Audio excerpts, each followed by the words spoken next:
Trouble on the line.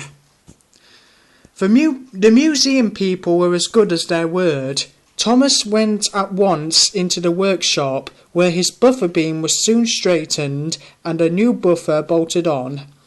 In the workshop was a green engine like Flying Scotsman, but smaller.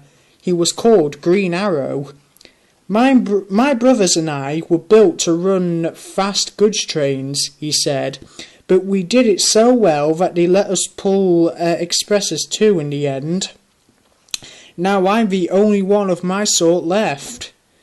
Green Arrow was so friendly that when Thomas was mended he was sorry to leave him.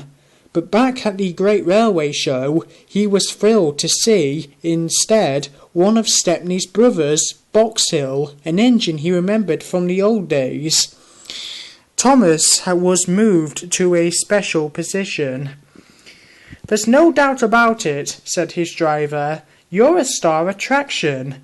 "Is that being a credit to the Fat Controller?" asked Thomas. He was anxious to make up for the parking ticket.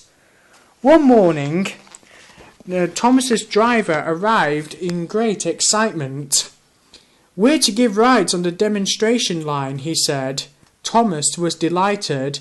The three demonstration lines were different sizes. One was narrower than Thomas's, and the third was used by a very wide engine called Iron Duke. "This is broad gauge," he explained. "The Great Western Railway used it until about 100 years ago." Thomas wondered if Duck knew about broad gauge. It would be nice to tell him something about the Great Western, he thought. The engines had to take great care because of the many visitors. Thomas was anxious. Some people were not as careful as they should have been. Thomas had never seen such crowds. "We must watch out," he told his driver. "What would happen if a child got onto the line?" "Don't you worry, Thomas," replied the driver. "There are plenty of good strong barriers, and we'll take care." But Thomas did worry. He was afraid that in an emergency he might not be able to stop soon enough. Next morning Thomas felt better. The sun was shining and he was looking forward to talking to Iron Duke again. He chunted happily backwards and forwards along the demonstration line all day. Then, nearly at a closing time, it happened. Thomas saw something fly through the air and land on the rails in front of him.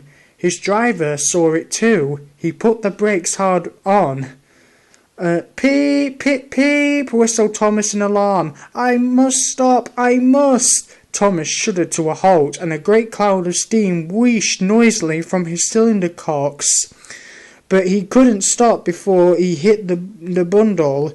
It burst. Sandwiches and crisps flew in all directions, while pop from a broken bottle fizzed over Thomas's wheels.